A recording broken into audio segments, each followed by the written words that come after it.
Je voudrais terminer donc, en esquissant très rapidement ce qui s'est passé, donc, disons, le développement du mouvement après Stone, et surtout, disons, dans les 20 dernières années. Mais, bon, je voudrais montrer à quel point, très vite, il y a eu un mouvement différent, qui me paraît différent pour les droits de la nature. Pourquoi? Que celui que avait initié Stone, et vous dites, mon insistance, je pense être fidèle à Stone en disant ce qui l'intéresse, c'est le contenu juridique, c'est pas la philosophie globale de la chose. Or, au contraire, on va le voir, c'est la philosophie globale de la chose qui revient. Alors, d'une part, bon, quand paraissent les articles dont je parlais, hein, Singer, Huxley, Ness, et j'en oublie,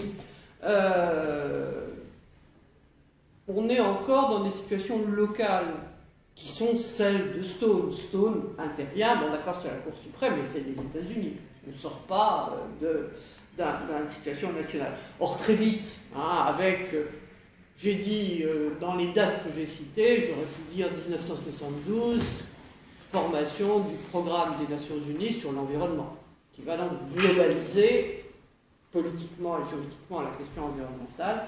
Dans la foulée, avec le sommet de la Terre, etc., dans la foulée, il va y avoir toute une série de textes généraux de déclaration des droits de la nature. Alors, je ne vais pas rentrer de savoir si c'est de la... Bon, de toute façon, au mieux, c'est de la soft law, hein, mais c'est peut-être même pas du droit du tout. Hein, entre, alors, la Charte mondiale de la nature, qui est adoptée par les États-Unis, mais en 82, mais The Earth Charter, la charte de la Terre, qui, elle, est proclamée dans les locaux de l'UNESCO, mais qui n'est pas adoptée, et surtout pas par les Nations Unies. Bon, je ne veux pas rentrer là-dedans. Mais il y a toute une série de textes. Donc, premièrement, globalisation. Deuxièmement, quand je vous dis, là, revient alors cette philosophie globale qui était celle que voulaient mettre en place les éthiques environnementales, Armenès, tous ces gens-là, et avec lesquels Stone prenait ses distances. Là, c'est l'armature même, hein, de ces mouvements. Alors, deuxième distinction, on passe, Stone est un universitaire, c'est un quasi-professionnel du droit, et à mon avis, il travaille pour des professionnels du droit. On passe au contraire à la société civile, et pour la société civile, ce qui compte, c'est la philosophie globale, dont le droit n'est qu'un aspect appliqué d'une certaine façon secondaire.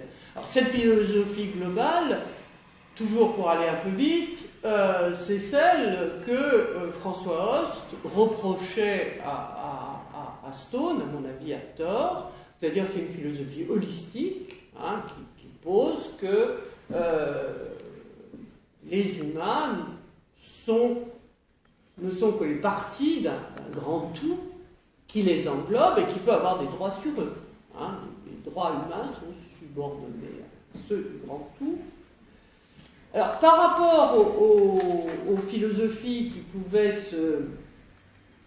s'exprimer, donc se développer dans les années 70, il y a quand même deux différences extrêmement importantes.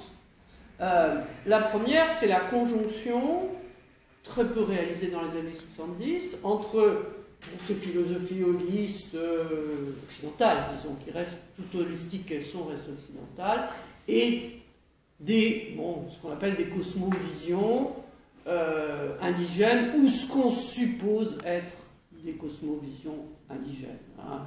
Faire de Pachamama, à laquelle la constitution équatorienne reconnaît des droits, l'authenticité même des cosmovisions indigènes, ni Descola ni ses élèves ne le diront, c'est un hybride, hein, Pachamama. Et Stone montre bien d'ailleurs à quel point des ONG américaines ont contribué à la rédaction de la... Je ne sais pas pour une critique, mais pour dire, bon, on est dans le syncrétisme. Hein. L'autre élément, et je terminerai là-dessus, et c'est pour moi le plus important, c'est que là où, dans la vision qui était celle de Nash, le mouvement d'extension des droits humains, disons, des droits naturels vers les droits de la nature, pouvait être présenté comme un mouvement libéral et refusé à l'intérieur d'une critique enfin, d'un point de vue libéral, comme le fait Ferry. Là, on n'est plus du tout là-dedans. On n'est plus du tout là-dedans. On est en fait, c'est très net par exemple dans le livre de Valérie Cabane sur un nouveau droit pour la nature, on est dans une façon de montrer l'unité des peuples indigènes, des défenseurs de l'environnement, contre les projets de multinationales qui les attaquent. Donc, si vous voulez, l'exemple, c'est la destruction de la forêt amazonienne, c'est l'exploitation du pétrole au Nigeria. Donc, ce qui fait l'unité des hommes et de la nature, c'est qu'ils sont tous victimes de mêmes entreprises, disons capitalistes pour dire le nom. Et le résultat, c'est que la dernière différence par rapport à Stone était dans le civil, Stone était dans le droit civil, on passe au droit pénal. Et c'est sur ce terrain qu'apparaît la proposition de qualifier un nouveau crime contre global, en même temps que crime contre l'humanité, un écocide, un crime contre l'écosystème. Alors, ceci dit, il y a des propositions d'écocides qui sont très différentes. Entre Valérie Cabane et Laurent Néret, il y a d'énormes différences. Je voudrais simplement terminer en revenant un petit peu à mon point de départ, ce que j'avais dit, Carole Hermont, disant mais non, ne m'attaquez pas moi, c'est pas le droit, c'est la judiciarisation et c'est la société civile qui est active. Je vais revenir un peu, bon, vous prendrez pour ce que ça vaut, c'est juste une hypothèse. J'ai donc fait ma thèse, avant de m'occuper de l'histoire d'environnement, j'ai fait ma thèse sur l'émergence de l'économie politique au XVIIIe siècle. Sur l'émergence de l'économie politique, je n'ai pas prise comme une science, mais comme une nouvelle façon de dire la politique.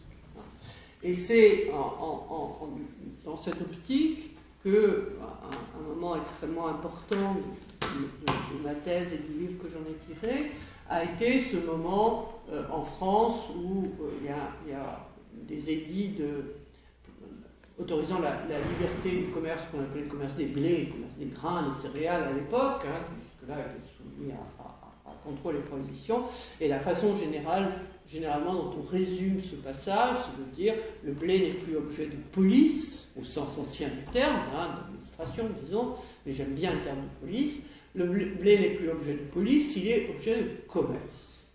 Alors je dirais que si on regarde les questions d'environnement actuellement, on peut dire que ce mouvement dont j'ai étudié les débuts au XVIIIe continue. Vous, si ça vous intéresse, rencontrez tous les jours des gens qui, dans la lignée de l'article de Gary Hardin, ou de l'interprétation qui ont été données, pensent que les problèmes environnementaux sont liés à des défaillances du marché. Donc, laissons le marché se développer et un certain nombre de problèmes disparaîtront. D'autres, c'est ceux que je vous ai présentés aujourd'hui, considèrent au contraire que le marché, défaillance du marché, oui, non pas en sens où il faudrait plus de marché, mais au sens où il faut le contrôler. Donc, d'une certaine façon, si je reviens, c'est pour ça que j'ai fait rapport à ce que j'ai fait dans ma thèse, est-ce qu'il faut revenir du marché à la police? Est-ce qu'il faut revenir à des formes de réglementation administrative intervenant dans des opérations qu'on ne peut pas simplement laisser se dérouler selon la liberté dont elles se réclament? D'une certaine façon, et là aussi c'est clair dans un certain nombre d'interventions de Stone, et on peut très bien faire le rapprochement avec des histoires comparables qui se passent en France ou ailleurs, on parle de France parce qu'on est français, on peut dire que tout cet effort pour donner des droits à la nature est une façon de les retirer, alors non pas leur statut juridique de chose, mais leur statut économique de marchandise, qu'on peut évaluer, qu'on peut monétariser. Et Stone le dit clairement à un moment, hein, il faut faire en sorte que ce ne soit pas un calcul coût-avantage qui décide du fait qu'on va ou non détruire des arbres dans une vallée californienne. Donc donner un droit, enfin donner aux arbres le droit d'être représentés, de plaider en justice, c'est une façon de faire une confrontation entre des intérêts qui n'est pas évaluée uniquement par des calculs économiques. Et simplement, alors, il y a, je veux dire, des histoires comme celle de Walt Disney, de la station de sport d'hiver, il y en a sans arrêt en France, hein, j'en citerai deux parmi beaucoup, mais parce qu'on en a parlé ou pas, enfin je les connais mieux que d'autres. Il y a l'histoire, vous savez, de ce projet d'autoroute dans la Sarthe qui a été arrêté par le pic-prune, hein, un petit insecte mochard inscrit à la Convention de Berne, et que dans l'autoroute mettait en cause l'habitat. Hein. Et là, bon, vous avez, je dirais, l'intervention de l'État, l'action vis-à-vis de l'État et l'intervention de l'État a suffi. Autre exemple, c'est le parc de la Courneuve, qui menaçait d'être amputé par une bretelle d'autoroute dans les années 80-90, et on a découvert cette partie où la bretelle d'autoroute, qu'il y avait un crapaud, hein, dit crapaud calamite, espèce rare, qui a permis au préfet, alors mobilisation des associations environnementales, le préfet prend un arrêté de biotope, hein, inscrit l'endroit à Natura 2000 dans le SNIEF, et l'autoroute n'est pas construite. Alors on a, si vous voulez, devant comme une façon de refaire de la police là où normalement il n'y aurait que du marché. Il me semble qu'il y a un passage de l'administratif, mobilisation de la société civile, et deux cas français que je vous ai cités, c'est pas venu devant les tribunaux. Et puis judiciarisation. Et puis quand on est dans la judiciarisation, il y a tout un mouvement qui continue du civil au pénal et du professionnel au... Alors l'article du Monde parlait de faux procès à propos du procès Monsanto, à propos de ces représentations sur modèle du tribunal Roussel, des procès faits à ces méchantes entreprises qui sont en train de détruire la nature. Moi je ne parlerai pas de faux procès, et il y a eu une après-midi d'études à Paris 1 où il y avait un certain nombre mes collègues juristes de Paris 1, où il y avait un certain nombre